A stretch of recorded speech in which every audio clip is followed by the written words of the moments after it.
Good afternoon, welcome to Rundlii Gaming. We're going to be doing another game. This one is actually called Super Fight.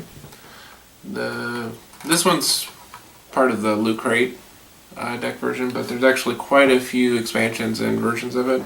So Super Fight is, if you've ever either heard or been participated in, sometimes people have fights of who will win, Superman or Batman, and then they'll go through a lengthy argument about Superman or Batman as far as who would win the game. They will argue back and forth, and that's pretty much the entire concept of this particular board game here. So as mentioned, the game is based around setting up two different, if you want to call them like superheroes or fighters or whatever you want to call them, and then trying to win over the group as to who would win in this particular fight. So as you can see, there are many different things. So it's not going to be strictly like superheroes. It's not going to, but it's just really just random scenarios and people involved with this one on here. Each player is going to be dealt 3 white cards and then 3 black cards. And how this is going to work is that, let's say the first player, we're going to go with this side here, is going to pick a white card from their hand, and then they're going to pick a black card from their hand. So let's go ahead and go with this one first.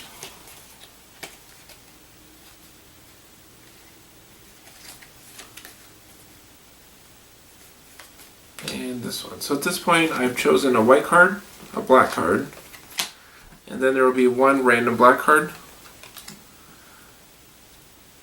And so you're not going to actually know what this third one is. I actually looked at it just to make sure that it was something that was appropriate. And this is what the first fighter is going to be. At this point, since we're just starting, this player is now also going to pick things in their hand that they might feel maybe a good competition for it. So we're going to go with this one, and that one. Now at this point, this player, they don't know what the third card is, but what they're going to do is reveal their white card. And this is going to be Star-Lord, which comes from Guardians of the Galaxy. They are able to shoot blinding lights from their hands, and they are also commanding the Enterprise. So this is what the Star-Lord has. This one is the Iron Giant, has a battleship, and can fly at the speed of molasses. So unfortunately he can't fly very quickly, and this might be something that Star-Lord could argue against him, because they really couldn't catch the Enterprise, and the battleship can't really shoot into space particularly well. So I might make the argument that perhaps the Enterprise, the Iron Giant, really couldn't get to it in the first place. So you might make whatever argument you want to counter what I'm putting out on this. And that's really the basis of the entire game. So you just keep going back and forth, and then once you feel that the argument's reached a certain point, the players at that point can make a vote. Generally you want more than 2 players. I think at least 3, but usually like 5 is a good number. But you can have pretty much any number of players you want. Just you need people to kind of vote on who made the better argument / who would probably win this fight. Let's just say Star-Lord won this one, because unfortunately I don't think the Iron Giant could really catch the Enterprise. So I'm going to go and vote on the Enterprise side here with the Star-Lord. At this point you would discard those. Each player would then draw back up to their max hand size, which is 3 and 3. Now Star-Lord is still in this fight because he did not get eliminated. So what's going to happen at this point is this player is now going to choose another thing that they probably feel could actually compete with that.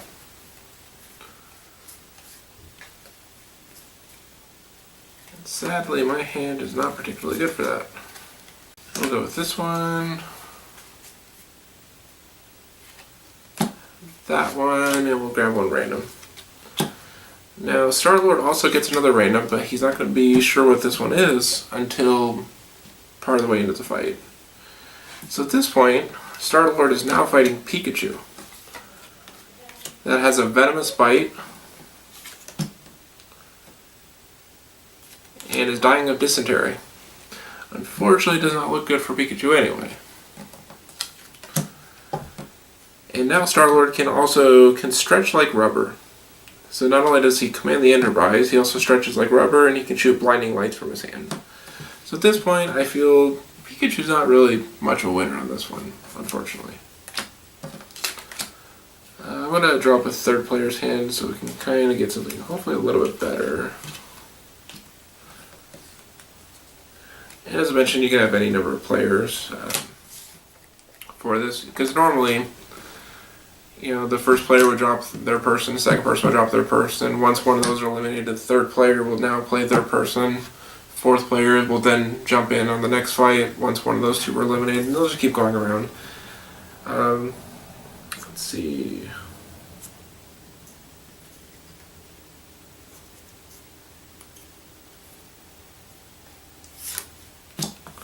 We're going to go with this one.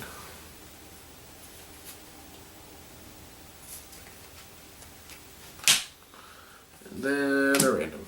And now Star-Lord can get another random as well. So as you can see, he's getting more powers, but sometimes the powers are actually a downside. We're going to bring Honey Badger into the fight. Honey Badger is able to summon an army of internet trolls.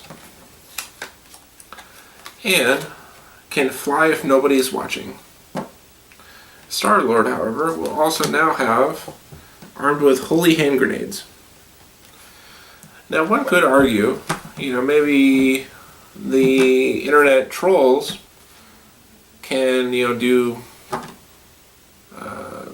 denial, like DOS attacks. Let's just say that you were able to hack the Enterprise. So I might make the argument that they're sending so much trolling up to this Enterprise that it's crashing their computers and causing them additional problems.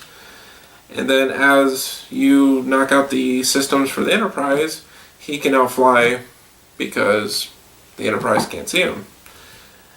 And at that point, Honey Badger doesn't care, so therefore, I feel that he could destroy Star-Lord. And then again, you can make your argument both ways, and Star-Lord will then be able to make his argument why he can beat Honey Badger, and it's going to keep going back and forth until one of them's eliminated. Well, let's go ahead and eliminate both of them. We're just going to make it a little bit easier. So that was the first player, second player, third player. So we'll go ahead and make up a fourth player.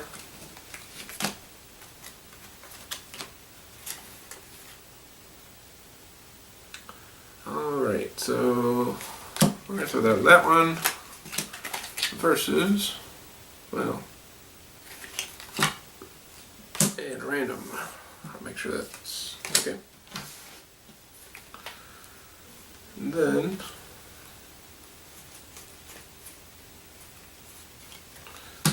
this one,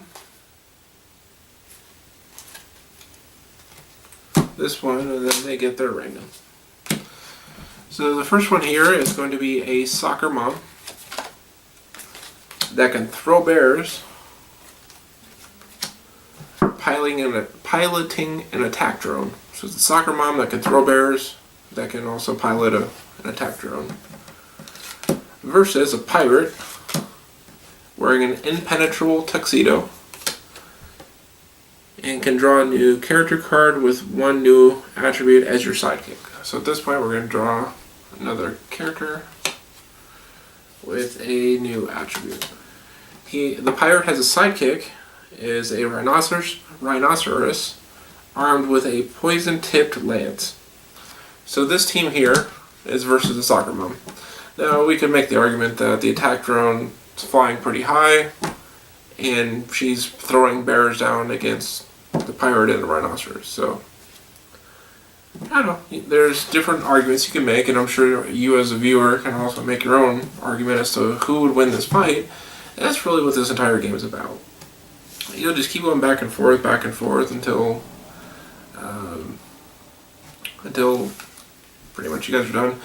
I know there's like a point system too, as far as like as you play you can get points through it, but in all honesty, it's more just a really casual game. Just have fun with it. Throw cards for the sake of throwing cards rather than really worrying about point. It kind of reminds of, if any of you have played like Cards Against Humanity, it's meant to be just a very fun, casual game. Even though this one's more of a... It does have some derogatory stuff in it. However, it's usually part of specific expansions. You can also get kid-friendly ones if you want it. Like if you wanted to give this to, kids. There are friendly ones that are more designed for kids as well. These ones that I'm using here are mostly going to be kind of neutral-ish. They're not really, bad, and they're not really, really good either. It's just kind of in the middle. But there are red cards, which is what I was trying to avoid grabbing.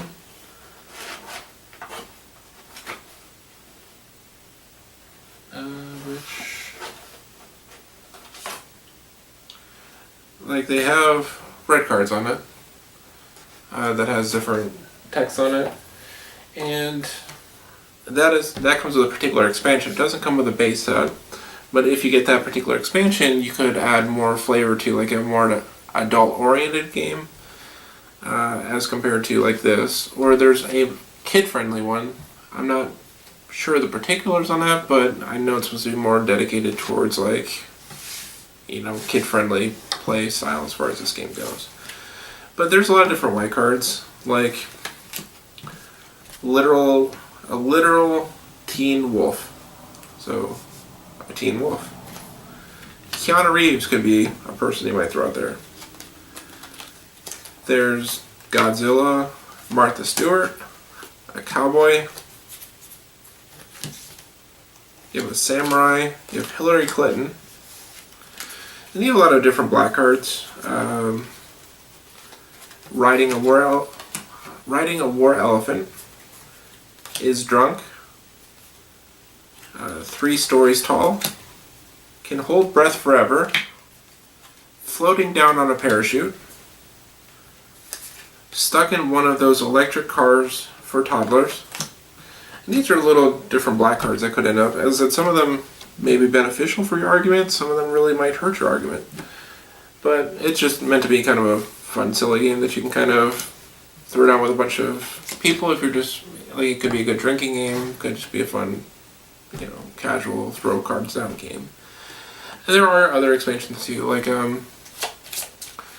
they do have blue cards and another one, where you can actually pick different locations, and these are also random. Like you might have a deck of random locations that as these different fighters are fighting, let's say if we were to go back to the soccer mom that had her special abilities fighting the pirate and the rhinoceros, what happens if you change it to an undersea research station? They're actually fighting in an undersea research station. Now if you remember earlier, the soccer mom had a drone and she could throw bears. However, the drone doesn't really help a whole lot if you're undersea in the research station. Or you might end up in the slope of an erupting volcano. Desert island, because it actually has a different amount of S's as compared to a desert island. And that one's actually a desert island, so they actually have 2 different variants of it. Deep in the Amazon rainforest. And some of these could actually become factors as far as what you could make in your argument. Because sometimes those actually might help you defeat someone that would otherwise probably win. Then there are these purple cards here. These are situations. Let's say those same people are fighting. All fighters are armed with gasoline squirt guns, in addition to whatever else they have. Fighters cannot see or hear. Fighters are jousting. Fighters are bungee jumping next to each other. So these are like different little scenarios that could also be occurring as this whole thing occurs. So, and that might help your argument. So it just kind of adds a little extra level of silliness to the whole thing. But that's actually the game of Super Fight, is that it's not extremely complicated. It's really, really easy and quick to learn. But it's meant just to be kind of a more silly, just laid back game as compared to something more heavy and difficult to play. But it's definitely very fun for those that just want to play something without a lot of thinking, or, you know, because at this point, really all you're doing is just talking between friends pretty much. So I hope you enjoyed the video for Super Fight. If you enjoyed this video, definitely watch next week. We'll have another video posted. I'm not sure which one offhand, but definitely watch for it, and we'll be showing more how to play video games as well. Thank you for watching Rundlii Gaming, and you have a good day.